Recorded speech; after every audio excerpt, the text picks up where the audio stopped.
అయితే ఒక మనుష్యుడు దేవుని చేత దీవించబడ్డానికి చాలా కారణాలు ఉంటాయి.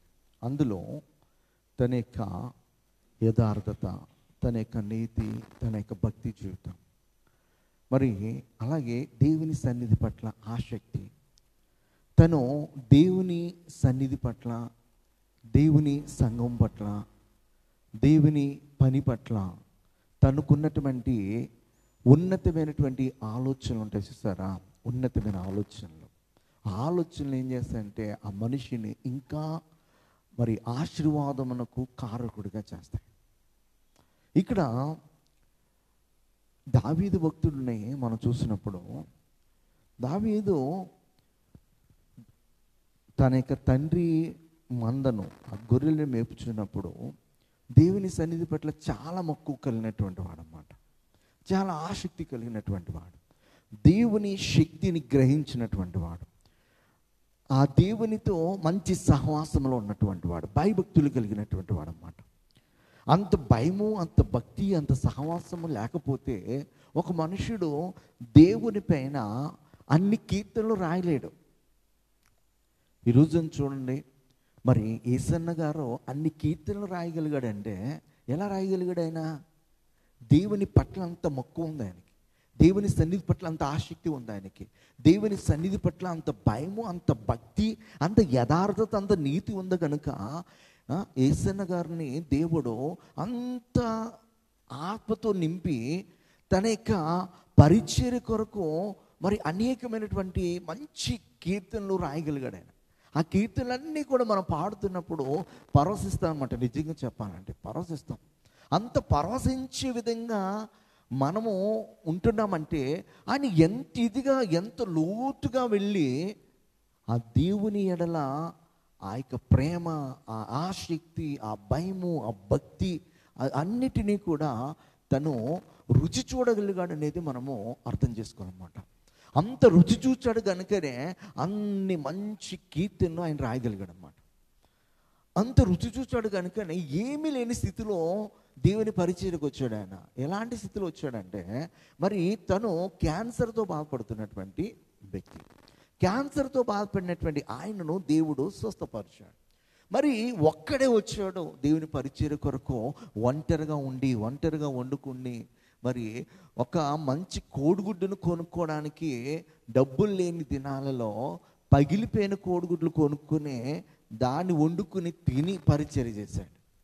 అయితే తను దేవుని మందిరం పట్ల, దేవుని పరిచర్య పట్ల చాలా ఉన్నతమైన ఆలోచనలు కలిగిన వాడే దేవుని పరిచర్య చేస్తా ఉన్నాడు అనమాట. దేవుని పరిచర్య చేస్తూ ఉన్నాడు ఒక్కడే. ఆ తర్వాత 1000 మందిగా మార్చబడ్డాడు ఆయన. ఆ ఒక్కడే 10,000 మందిగా మార్చబడ్డాడు. ఈ రోజున ఆ సంఘము మరి అనేక చోట్ల సంఘాలు కట్టబడి అనేక చోట్ల వేల కొలిదిగా ఉందంటే ఆ మహానుభావుడు దేవుని సన్నిధి పట్ల ఏం కలిగి ఉన్నాడన్నమాట? చాలా పెద్ద పెద్ద ఆలోచన కలిగి ఉన్నాడన్నమాట. అంటే దేవుని మందిరము పట్ల, దేవుని సన్నిధి పట్ల, దేవుని పని పట్ల చాలా ఉన్నతమైనటువంటి ఆలోచనలో నీకుంటే కనుక నిన్ను ఖచ్చితంగా దేవుడు వాడుకుంటాడు. నిన్ను ఖచ్చితంగా దేవుడు దీవిస్తాడనమాట. నిన్ను ఖచ్చితంగా నువ్వు ఎక్కలేనంత కొండపైకి దేవుడు నిన్ను ఎక్కిస్తాడు. హల్లెలూయా, హల్లెలూయా.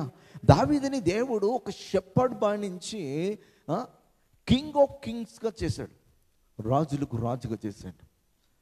ఒక ఇజ్రాయిలీలకు మాత్రమే కాదు, చుట్టుపక్కల ఉన్నటువంటి శత్రు రాజ్యాలన్నిటినీ కూడా జయించి, ఐగుప్తు దేశం మొదలుకొని చుట్టుపక్కల రాజ్యాలన్నీ జయించి అవన్నీ కూడా యూదాకి అంటే ఇజ్రాయిల్కి రాజుగా దావీదు పరిపాలన చేస్తున్న కాలంలో చుట్టుపక్కల రాజ్యాలన్నీ కూడా పన్ను కట్టే విధంగా చేశాడు. అంటే ఈయన అండర్లో ఉండేటట్లుగా చేశాడు. ఆ శక్తి, ఆ సామర్థ్యము ఎవరు అనుగ్రహించారంటే దేవుడు అనుగ్రహించాడు. ఎందుకు అనుగ్రహించాడంటే ఈయనకేంటంటే ఆయన గొర్రెలు మేపుతూ ఉన్నప్పుడు ఆయన అనుకుంటా ఉన్నాడు, నా దేవునికి చాలా చాలా చాలా ఉన్నతమైన మందిరము కట్టాలి. నా దేవుని యొక్క మందిరము ఇదిగో సకల జనులకు ప్రార్థన నిలముగా ఉండాలి. నా దేవుని మందిరం ఈ భూమిపై ఉన్నటువంటి అన్ని దేవతలు, దేవుళ్ళ గుడుల కంటే, మందిరాల కంటే చాలా చాలా ఎత్తైన స్థలములో ఉన్నతమైన మందిరముగా, ఆ మందిరమునకు ఉపయోగించే ప్రతిదీ కూడా చాలా చాలా చాలా విలువైనది ఉండాలి అని చెప్పి తను చాలా ఉన్నతమైన ఆలోచనలు కలిగి ఉన్నాడు. ఎప్పటి నుంచి అంటే ఆయనకి ఇప్పటిది కాదు, అది ఎప్పటిదనమాట, తను బాలుడుగా ఉన్నప్పటి నుంచి ఉన్నది. ఆ బాలుడుగా ఉన్నటువంటి, ఆ యవ్వనుడుగా ఉన్నటువంటి ఆ దావీదుకి ఆ ఆలోచనలను బట్టి అవి ఏం చేసుకుంటూ వచ్చినాయన్నమాట, తన్ని ఒక్కొక్క స్టెప్ ఎక్కించుకుంటూ వచ్చినాయి. తను ఒక నిర్దేశమైనటువంటి స్థితిలోనికి వచ్చినప్పుడు తను అంటున్నాడు అన్నమాట, ఏమనంటే ఇక్కడ కట్టబో ఆలయము మనుషునికి కాదు, దేవుడైన యెహోవాకి, గనుక ఈ పని బహు గొప్పది. ఏమంటున్నాడు ఇక్కడ, ఈ పని బహు గొప్పది. దేవుని మందిరం అంటే చాలామంది చాలా చీప్గా చూస్తారు. దేవుని పని అన్న కూడా చాలామందికి నిర్లక్ష్యం ఉంటుంది. దేవుని సన్నిధిలో దేవుని చేత వాడబడ్డం అంటే అది ఆషామాషి విషయం కాదు. దేవుని మందిరం కట్టుట కొరకు ఒకవేళ నీవు ఏదైనా నీ యొక్క ఆస్తులో కానీ, నీ యొక్క కష్టార్జితంలో కానీ నువ్వు తీసుకుని రాగలుగుతున్నావంటే అది చాలా చాలా ఆశీర్వాదకరం అన్నమాట. చాలా చాలా ఆశీర్వాదకరము. దావీదు మరి దేవుని సన్నిధి పట్ల చాలా ఆసక్తి కలిగి ఉన్నాడు. దేవుని మందిరం పట్ల చాలా ఆసక్తి కలిగి ఉన్నాడు. ఎంత ఆసక్తి అంటే దాన్ని చాలా పెద్దదిగా కట్టాలని, ఎంత చాలా పెద్దదిగా కట్టాలని, చాలా విలువైనదిగా కట్టాలని, ఆ మందిరం గురించి ఈ భూమిపైన సకల జనులు కూడా మాట్లాడుకోవాలని ఉన్నతమైనటువంటి ఆలోచనలు కలిగి ఉన్నాడు. హల్లెలూయా, హల్లెలూయా. ఆ ఉన్నతమైన ఆలోచన తన్ని ఉన్నతమైనటువంటి స్థితికి తీసుకుని వెళ్ళింది. హల్లెలూయా. దేవుని మందిరం పట్ల మనకి ఎప్పుడు కూడా ఉన్నతమైన ఆలోచనలు కలిగి ఉండాలి. ఉన్నతమైన ఆలోచనలు కలిగి ఉన్నప్పుడు ఈ రోజున అది నెరవేర్చబడకపోవచ్చు, కానీ నీ ఆలోచన దేవుడు ఏం చేస్తానమాట, ఎవరి కోసం నువ్వు ఆలోచన చేస్తున్నావు, దేవుని పని కొరకు. ఎవరి కోసం ఆలోచన చేస్తున్నాము, దేవుని సన్నిధి కొరకు. ఎవరి కోసం ఆలోచన చేస్తున్నామో, దేవుని సంఘము కొరకు. ఎవరి కోసం ఆలోచన చేస్తున్నావు, దేవుని ఆలయము కొరకు నువ్వు ఆలోచన చేస్తున్నావు. కనుక దేవుడు ఏం చేస్తానమాట, నిన్ను నీ శక్తికి మించిన కార్యాలు నీ చేత జరిగించి నిన్ను చాలా ఉన్నతమైన స్థితిలోనికి తీసుకుని వెళ్ళి నువ్వు అనుకున్న దానికంటే కూడా చాలా గొప్పదిగా, చాలా పెద్దదిగా, మరి ఎవ్వరు కూడా దాన్ని మరి రీచ్ అవ్వలేనటువంటి ఉన్నతమైన స్థితిలో కట్టే విధంగా దేవుడు చేస్తానమ్మా. ఒక్క మనుష్యుడు మరి ఒక రాజ్యముగా ఏర్పడ్డాడు. ఒక్క మనుష్యుడు శత్రు రాజ్యాన్ని జయించువాడుగా మార్చబడ్డాడు. ఒక్క మనుష్యుడు దేవునికి ఉన్నతమైనటువంటి మందిరాన్ని కట్టడానికి మరి పూనుకుంటున్నాడు. హల్లెలూయా. ఇక్కడ ఈ మాటలు నేను ఎందుకు చెప్తున్నానంటే, మందిరము అంటే మనకి మొట్టమొదటిగా చాలా ఉన్నతమైనటువంటి ఆలోచన మనకు రావాలి. దేవుని మందిరము కట్టాలని, దేవుని మందిరములో మనము మరి పని చేయాలని, ఆ మందిరము చాలా గొప్పదిగా ఉండాలని చెప్పేసి మనకు ఉన్నతమైనటువంటి ఆలోచనలు ఉంటే కనుక ఆ ఉన్నతమైన ఆలోచనలు మనం ఎక్కడికి తీసుకెళ్తాయి అనమాట, చాలా ఉన్నతమైన స్థితికి తీసుకుని వెళ్తాయి. హల్లెలూయా. దావీదు దేవుని మందిరం కట్టాలని ఆ మోరియా పర్వతంలో మరి ఎక్కడైతే అబ్రహాము తన కుమారుని ఇస్సాకుని బలర్పించడానికి తీసుకుని వెళ్ళి తన కుమారునికి బదులుగా దేవుడిచ్చినటువంటి గొర్రె పిల్లను వధించాడో అదే స్థలాన్ని దేవుడు ఎవరికి చూపించాడు అనమాట, దావీదుకు చూపించాడు. దావీదు అదే స్థలంలో దేవుని మందిరం కట్టడానికి అంత ప్లాన్ అంతా రెడీ చేసుకున్నాడు. ప్లాన్ రెడీ చేసుకున్నాడంటే మెటీరియల్ ఎంత ఉంటుంది ఆలోచన చేయండి కదా. ఇప్పుడు నేను ఒక పెద్ద ఇల్లు కట్టాలని చెప్పేసి అనుకున్నాను అనుకో అని ఇంజనీర్ని పిలిపించి, సైట్ ఇంజనీర్ని, సివిల్ ఇంజనీర్ని పిలిపించి మొత్తం ఇలాగా నాకు మంచి ప్లాన్ కావాలి, మంచి ఆర్కిటెక్ట్ కావాలి అని చెప్పేసి అందరినీ పిలిపించాను అనుకో, నా దగ్గర డబ్బులు లేకుండా ఈ పనులని చేయగలనా, లేకుండా చేయగలనా, చేయలేం కదా. అంటే ఇవన్నీ చేస్తున్నానంటే ఐ హ్యావ్ ఎవ్రీథింగ్, నాకు కావలసినటువంటి ఫైనాన్షియల్ సపోర్ట్ ఉండి మెటీరియల్ అంతా ఉన్నప్పుడు నేను అప్పుడు వాళ్ళని పిలుస్తాను. ఏమీ లేకోకుండా ఇప్పుడు నేను పిలవగలనా ఎవరినైనా అంటే, దావీదు ఓ పర్వతాన్ని దేవుడు చూపించాడు. ఆ పర్వతము తన ఆదిపితరుడైనటువంటి అబ్రహాము తన ఏకైక కుమారుని బలి అర్పించడానికి మరి దేవుడు చూపించినటువంటి స్థలము. ఆ స్థలములో కుమారుని బలి ఇవ్వబోతుండగా దేవుడు ఆ చిన్నవాని మీద నీ ఖడ్గము ఎత్తొద్దని చెప్పి దేవుడు ఏం చేశాడనమాట, గొర్రెపిల్లని. ఆ స్థలాన్ని దేవుడు ఆ రోజునే ప్రతిష్ఠించుకున్నాడు. దేవుడు ప్రతిష్ఠించుకున్న స్థలాన్ని మరలా దావీదుకి దేవుడు చూపించటము. దావీదు అదే స్థలంలో దేవుని మందిరం కట్టడానికి అంతా బ్లూ ప్రింట్ అంతా కలిగి ఉండటము, మరి మెటీరియల్ అంతా కూడా సమకూర్చుకున్నాడు. అక్కడ తన చేత దేవుడు చేయించునని చెప్పి తన గర్భాన పుట్టబో కుమారుడికి ఆ అవకాశం ఇచ్చాడు. అయితే ఈయన చనిపోయే ముందర అక్కడ చెప్తున్నాడు అన్నమాట. ఏమనంటే, మరి అక్కడ ఉన్నటువంటి సర్వ సమాజంతో చెప్తున్నాడు, ఇంకా నా కుమారుడు లేత ప్రాయం గలవాడు, చిన్న కుర్రవాడు. ఎవరో సొలొమోను.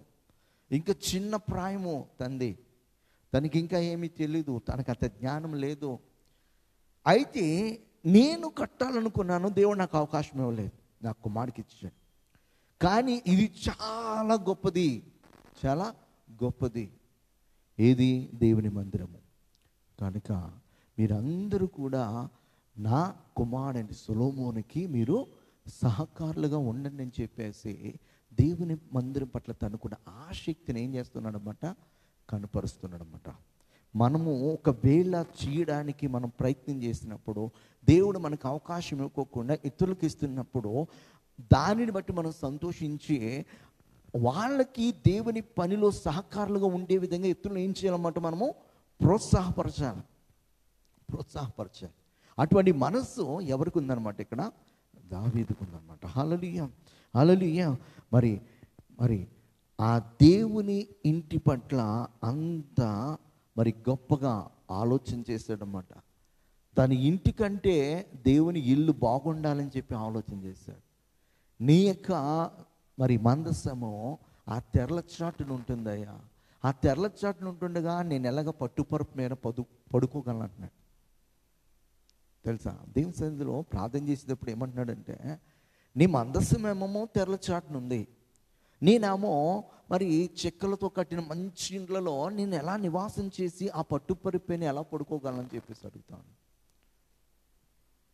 అంటే మనము మంచి ఇంట్లో ఉన్నా లేకపోయినా దేవుని మందిరం మంచిగా ఉండాలని చెప్పేసి ఆలోచన మనం కలిగి ఉంటే అది మనలను ఎక్కడికి తీసుకెళ్తుంది అన్నమాట, చాలా ఉన్నతమైన ఆశీర్వాదాన్ని పొందుకునే విధంగా చేస్తారు. ఈ రోజున చాలామంది ఆలోచన ఏంటంటే, మేము బాగుండాలి, మా ఇల్లు బాగుండాలి, దేవుని మందిరం ఎలా ఉంటే ఏంటి అని చెప్పేసి ఆలోచన చేస్తారు. దేవుని మందిరము బాగుండాలని చెప్పేసి నీ ఆలోచన ఎప్పుడైతే నువ్వు కలిగి ఉంటావో, ఆలోచన కలిగి ఉంటావో, ఆలోచన నిర్ణయం చేస్తుంది, నిన్ను బాగు చేయడం మొదలు పెడతాడు. నువ్వు బాగుంటే కదా దేవుని మందిరం బాగుంటుంది, అవునా కదా? నువ్వు బాగుంటేనే కదా దేవుని మందిరానికి ఆ ప్రథమ ఫలాన్నో లేకపోతే దశంభాగానో కృతజ్ఞత అర్పణో నువ్వు తీసుకురాగలవు. నువ్వు బాగోకుండా ఎలాగొస్తావు? బాగోకుండా ఎలా దేవుని మందిరానికి ఏదైనా అర్పణ తీసుకుని వస్తావు? అయితే నీ ఆలోచన ఎలా ఉండాలంటే, దేవుని మందిరం పట్ల అలాంటి ఉన్నతమైన ఆలోచన నీకు కలిగి ఉన్నప్పుడు నిన్నేం చేస్తూ ఉంటుంది అన్నమాట, ఆ ఆలోచన అంచెలంచెలుగా నిన్ను పెద్దవాడిగా చేస్తూ ఉంటుంది అన్నమాట. దావీదు అలాంటి ఆలోచన కలిగి ఉన్నాడు కనుక షెపర్డ్ బాయ్ నుంచి ఎక్కడికి వచ్చాడనమాట, సౌలు దగ్గర పనివాడుగా వచ్చాడు. ఎలాంటి పనివాడుగా? సౌలు దగ్గర సౌలుకి పట్టిన దయ్యాన్ని విడిపించడానికి మంచి వాద్యకారుడిగాను, సౌలు యొక్క వస్తువులు మోసేవాడిగాను. మరి అక్కడి నుంచి ఎక్కడికి వెళ్ళాడంటే, ఒకేసారి శత్రువును జయించడానికి ఖడ్గము చేత పట్టుకున్నవాడే శత్రువుని జయించాడు. అక్కడి నుంచి మరి సౌలు యొక్క సైన్యంలో ఉన్నటువంటి ఆ సైన్యంలో చాలామంది కంటే బలవంతుడని, ధైర్యవంతుడని, శక్తి సామర్థ్యం ఉన్నవాడని పేరు తెచ్చుకున్నాడు. అక్కడి నుంచి ఇంకొంచెం వెళ్ళి రాజుగారు కంటే కూడా, ఎవరో సౌలు కంటే కూడా, సౌలు 1000 కొలదయ్యాడు, దావీదు 10,000 కొలదయ్యాడు. అంటే సౌలుకి దావీదును చూసినప్పుడు ఈర్ష్య కలిగేంతగా దేవుడు ఎక్కడ తీసుకెళ్ళాడన్నమాట, ఆయన్ని అంత ఉన్నతమైన స్థితికి తీసుకెళ్ళిపోయాడు. హల్లెలూయా.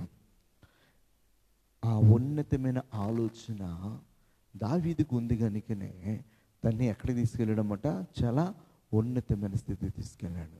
దావీదు ఒక రోజున అంటాడు, ఏమనంటే, ఎక్కలేనంత కొండపైకి నన్ను ఎక్కించు అన్నాడు.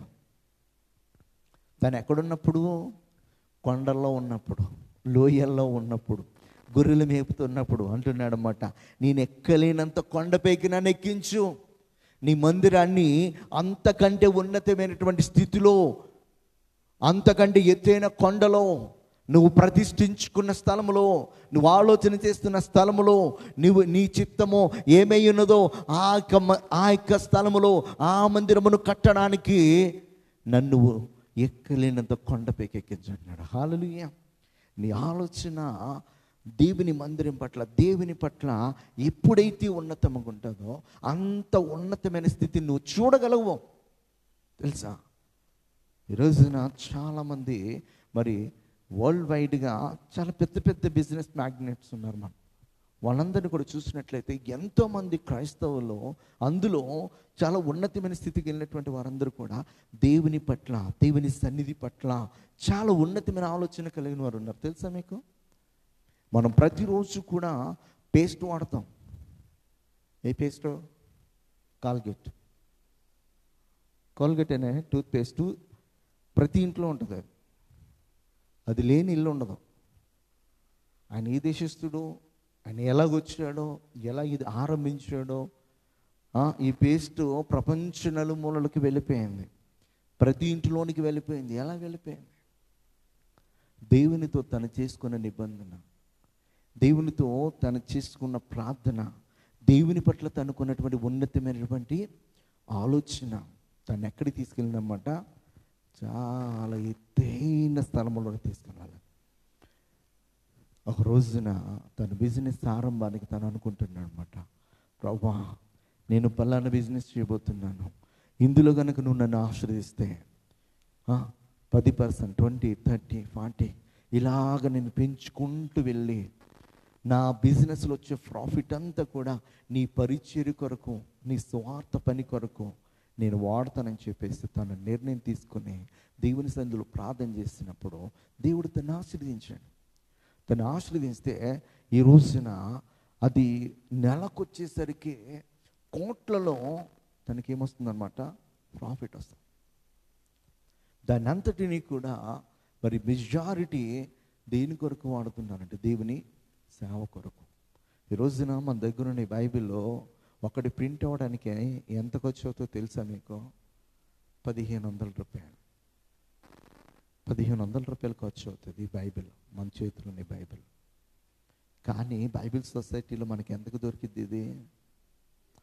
200, 200. కొంతమంది మరి కొన్ని ఆర్గనైజేషన్స్ ద్వారా ఇదే బైబిల్ ఏం చేస్తూ ఉన్నారు, ఫ్రీగా వేస్తూ ఉన్నారు. ఫ్రీగా ప్రింట్ వేసి మనకి ఎవరైనా మన దేశస్తులు ఇస్తున్నారంటే అది పొరపాటే. తెలుసా మీకు? మన చేతిలో ఈ రోజున బైబిల్ ఇంత తక్కువ ధరకు ఫ్రీగా మనకు దొరుకుతుందంటే ఎంతోమంది ఇలాంటి ఉన్నతమైనటువంటి ఆలోచన దేవుని పరిచర్య పట్ల, దేవుని పట్ల, దేవుని సంఘము పట్ల వారు కలిగి ఉన్నారు కనుక దేవుడు వారిని ఆశీర్వదించిన దాన్ని బట్టి వారి యొక్క ధనానంతటిని కూడా ఈ పరిచర్య కొరకు వాడేస్తున్నారు. మన దేశంలో దేవుని పిల్లలుగా పిలువబడుతున్న మనము, దేవుడు మనకిచ్చిన దాంట్లో టైట్ తీసుకురావడానికి మనము చాలా పిసినారితనంగా ఉంటాం. కానీ ఇతర దేశస్తులు క్రిస్టియన్స్గా పిలువబడుతున్న వారు టైత్ దేవుందని చెప్పేసి దేవునికి సెపరేట్గా దాన్ని ముందుగానే చేస్తారన్నమాట. దానితో పాటు ఇంకా సంఘ పరిచర్య కొరకు ఇంకా విరాళాలు ఇస్తూనే ఉంటారన్నమాట. అలాంటి వారు విరాళాలు ఇవ్వబట్టే ఈ రోజున భారతదేశంలో స్వాత పరిచయం జరిగింది. అలాంటి వారు ఉన్నతమైన ఆలోచన కలిగి ఉండబట్టే ఈ చీకటి ఖండంలో వెలుగుకు సంబంధమైనటువంటి యేసుక్రీస్తు వారిని గురించి ప్రకటించడం జరుగుతుంది. ఇవన్నీ మనం తెలుసుకోవాలి. మనకి వేరే దేశస్తులు స్పాన్సర్ చేయడం ఏంటి? మనం కూడా మన దేశం పట్ల, మన దేశం ఉన్నటువంటి మరి నశించిపోతున్న ఆపల పట్ల మనం కూడా ఒక మరి ఉన్నతమైన ఆలోచన కలిగి మనం పని చేస్తున్నప్పుడు, ఈరోజు నువ్వు 10,000 రూపాయలు కూడా సంపాదించలేని స్థితిలో దేవుని కొరకు ఉన్నతమైన ఆలోచన కలుగును వెళుతూ ఉంటే, ఆ 10,000 కాదు, లక్షల్లో, నీవు కోట్లలో కూడా నువ్వు సంపాదించే విధంగా దేవుడు ఏం చేస్తాడన్నమాట? ఆశీర్వదిస్తాడు.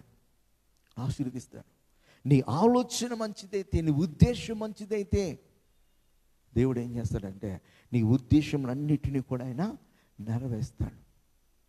వారందరూ కూడా ఒకనొక దినాన్న కనీసం తినడానికి సరైనటువంటి ఆహారం లేక అలాంటి స్థితిలో ఉన్నప్పుడు దేవుని సన్నిధిలో ప్రార్థన చేసుకుని, ఒక నిబంధన చేసుకుని, దానికి కట్టుబడి నన్ను ఉన్నతమైన స్థితిలోనికి నువ్వు తీసుకుని వెళ్ళే కొలది కూడా నీ మందిరము పట్ల నేను ఉన్నతమైన ఆలోచన కలిగి ఉంటాను, నీ సేవ పట్ల ఉన్నతమైన ఆలోచన కలిగి ఉంటానని చెప్పేసి వారు ఒక నిబంధన, ఒక తీర్మానం అనేది వారు తీసుకుని దానికి కట్టుబడి ఉన్నారు కనుక దేవుడి నేటి వరకు కూడా వారు ఏం చేస్తున్నాడు అన్నమాట? ఆశీర్దిస్తూనే ఉన్నాడన్నమాట. నేటి వరకు ఆశీర్దిస్తానన్నాడు. దేవుని మందిరం పట్ల మనము చాలా ఉన్నతమైనటువంటి ఆలోచన కలిగి మనం ముందుకు వెళ్ళాలి. హల్లెలూయా, హల్లెలూయా. మొదటి దినవృత్తాంతాల్లో 22వ అధ్యాయము 2 నుంచి మనము 3 మాటలు చదువుకుందాం. తరువాత దావీదు ఇశ్రాయేలు దేశమందుండు అన్య జాతి వారిని సమకూర్చుడని ఆజ్ఞ ఇచ్చి దేవుని మందిరమును కట్టించుటకై రాళ్ళు చెక్కువాన్ని నియమించెను. వాకిళ్ళ తలుపులకు కావలసిన మేకులనేమి, శీలనేమి, విస్తారమైన వినుమును, తూచసఖ్యము కానంత విస్తారమైన విత్తడిని, ఎంచినలవి కానన్ని దేవదారు రాళ్ళులను దావీదు సంపాదించాను. సిదోనీలును తురీలును దావీదునికి విస్తారమైన దేవదారు రాళ్ళులను తీసుకొని వచ్చుచుండెరే. అక్కడ మళ్ళీ చెప్తున్నా, నా కుమారుడైన సొలొమోను పిన్న వయసు గల లేతవాడు, యెహోవాకు కట్టబోవు మందిరము దాని కీర్తిని బట్టి అందమును బట్టి సకల దేశములలో ప్రసిద్ధి చెందినట్లుగా అది చాలా ఘనమైనదై. అబ్బా, ఎంత గొప్పగా ఆలోచన చేస్తున్నాడు చూడండి. అది ఎలా ఉండాలంట? కట్టుబో మందిరము కీర్తిని బట్టి, అందమును బట్టి సకల దేశములలో, ఇందాక చెప్పాను కదా, అంటే ఈ భూమి పైన ఉన్న అన్ని దేశాలలో కూడా యెరూషలేము గురించి మాట్లాడుకోవాలి. దేని గురించి? యెరూషలేము గురించి మాట్లాడుకోవాలి. అందరి దృష్టి ఎక్కడికి రావాలన్నమాట? యెరూషలేము పైకి. ఈరోజు అందరి దృష్టి ఎవరిపైకి వెళ్ళింది? అంబానీ ఇంట్లో జరుగుతున్న పెళ్లి వైపు వెళ్ళింది. వెళ్ళదా? ఎందుకు వెళ్ళింది అంటే, ఆ ధనవంతుడు తన కుమారుడి యొక్క పెళ్ళి ఒక రోజులో అయిపోయేట్లు చేయలే. కొన్ని రోజుల పాటు ఒక దేశంలో ఉన్నటువంటి వారిని, ధనవంతులను పిలవలే. సకల దేశాల్లో తన బిజినెసెస్ ఎక్కడున్నాయో, తనకి పరిచయస్తులు ఎవరైతే ఉన్నారో అన్ని దేశాలలో తన కీర్తి, తన గురించి మాట్లాడుకోవాలి, తన కుమారుడి యొక్క వివాహం గురించి మాట్లాడుకోవాలని చెప్పేసి కొన్ని వేల కోట్లు ఏం చేస్తున్నాడన్నమాట? పెళ్లి కొరకు వచ్చి పెట్టాడు. తనకి ఆప్తులైన వారికి అనంత్ అంబానీ ఏం చేస్తాడన్నమాట? తన స్నేహితులకు 2 కోట్ల రూపాయలు కంటే ఎక్కువ విలువైనటువంటి వాచ్ని ప్రజెంట్ చేశాడు. మోర్ దెన్ 2 crores అన్నమాట ఒక వాచ్. అంటే వీళ్ళు ఎలాగైతే ఆలోచన చేశారో, నా కుమారుడికి వివాహం ఇంత ఇంత ఇంత కీర్తి రావాలి, ఘనత రావాలి, ప్రభావం రావాలి, జనాలందరూ కూడా మాట్లాడుకోవాలని చెప్పేసి ఆలోచన చేశాను. దీనికంటే కొన్ని వందల రెట్లు దావీదు దేవుని మందిరముకు కీర్తి రావాలని, ప్రభావం రావాలని, సకల దేశాలలో నా దేవునికి మందిరము మేము కట్టబోచుండగా ఆ మందిరము గురించి మాట్లాడుకోవాలి. హల్లెలూయా. ఈ భూమి పైన మొట్టమొదటి చాలా ఎక్స్పెన్సివ్గా కట్టబడినటువంటి మందిరం ఏదైనా ఉందంటే అది యెరూషలేమే. ఏది? యెరూషలేమే. కొన్ని లక్షల టన్నుల బంగారాన్ని, అర్థమైందా? కొన్ని కేజీలు కాదు, ఎన్ని టన్నుల బంగారం, కొన్ని లక్షల టన్నుల బంగారాన్ని దేని కొరకు వాడారు తెలుసా? యెరూషలేము మందిరం కొరకు వాడారు. చాలా విలువైన మార్బల్స్, చాలా విలువైనవి. ఈ రోజున మనం గ్రానైట్ అని ఈ దేశం నుంచి ఇంపోర్ట్ చేస్తాం, ఆ దేశం నుంచి ఇంపోర్ట్ చేస్తాం అంటున్నారు. ఇక్కడ ఎదుగో చెప్తున్నాడు ఆయన, దేవుని మందిరము కట్టించుటకి రాళ్ళు చెక్కు వారిని నియమించెను. వాకిళ్ల తలుపులకు కావలసిన మేకిల్నేమి చీలం విస్తారమైన వినుమును తోస సఖ్యము కానంత విస్తారమైన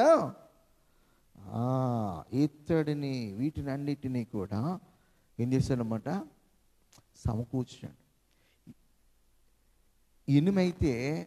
ఇనుమైతే అసలు తూచ సఖ్యము కానంత ఇనుము, ఇత్తడి కూడా తూచ సఖ్యము కానంత, వెండి అలాగే, బంగారము కూడా మరి చాలా మరి కేజీల బంగారాన్ని దేవుని మందిరం కొరకు ఈయన గారు ఏం చేశాడన్నమాట? సంపాదించి పెట్టేశాడు. హల్లెలూయా. తన ఇల్లుని అన్ని కోట్ల విలువైనటువంటి బంగారంతో కానీ, వెండితో కానీ, ఇనుముతో కానీ, ఇత్తడితో కానీ, వజ్రములతో కానీ పొదగాలని చెప్పేసి అనుకోలే. ఎవరో? దావీదు. దేవుని మందిరాన్ని విలువైన రాళ్లతో, విలువైన వజ్రములతో, రత్న మాణిక్యములతో పొదగాలని చెప్పేసి ఆశ కలిగి దేవుని మందిరం కొరకు ఏం చేస్తున్నాడనమాట? ప్రయాసపడుతున్నాడనమాట. హల్లెలూయా, హల్లెలూయా. ఇక్కడ మరి అంత ప్రయాసపడి తను ఏం చేస్తాడనమాట? సంపాదించడం జరిగింది. 22వ అధ్యాయంలో 14వ వచనం చదువుదాం మనం. ఇదిగో ఏం చెప్తున్నాడో, నేను నా కష్టస్థితిలోనే ప్రయాసపడి యెహోవా మందిరము కొరకు ఎంతంట? 2 లక్షల మణుగుల బంగారం. 2 లక్షల మణుగులు అంటే ఎంతో తెలుసా? అది 34 lakhs of kgs gold. Any 34 lakhs of kgs అనమాట. ఎనీ 34 లక్షల కేజీలు. అర్థమైందా? దేని కొరకు? దేవుని మందిరము కొరకు. నా దేవుని మందిరం పట్ల నాకు అంత మక్కువ, అంత ప్రేమ, అంత ప్రయాసపడేది అంతా కూడా నేను దేని కొరకు అంటే, నా దేవుని మందిరం బాగుండాలి. నేను కాదు, నా ఇల్లు కాదు, నా దేవుని మందిరం గురించే ప్రతి ఒక్క జనరేషన్ కూడా మాట్లాడుకోవాలి. దేవుని మందిరమైన యెరూషలేము పైన ఎందుకు అంతమంది దాడులు చేశారో తెలుసా?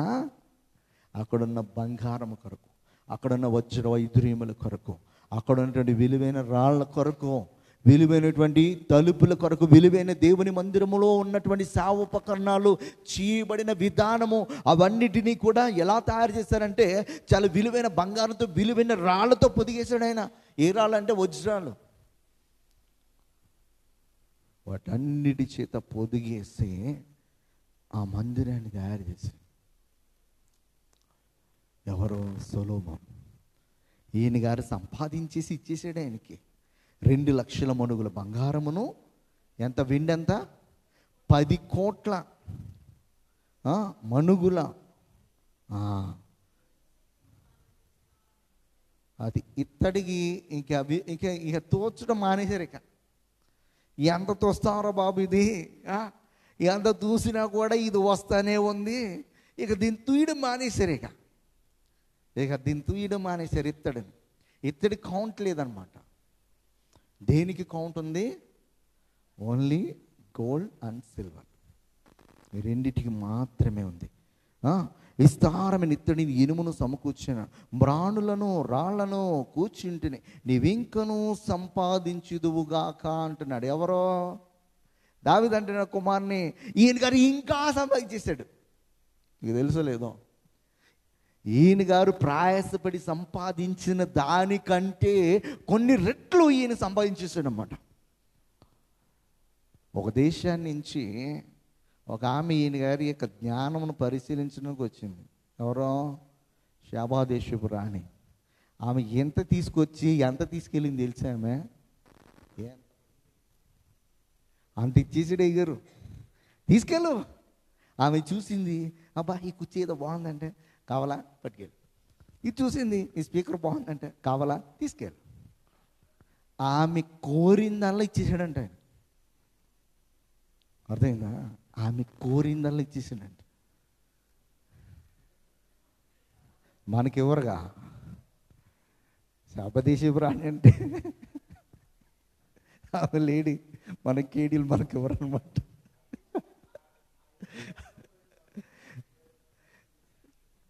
హల్లెలూయా. ఇప్పుడు మూడవ మందిరము కూడా అలాగే కడతారు.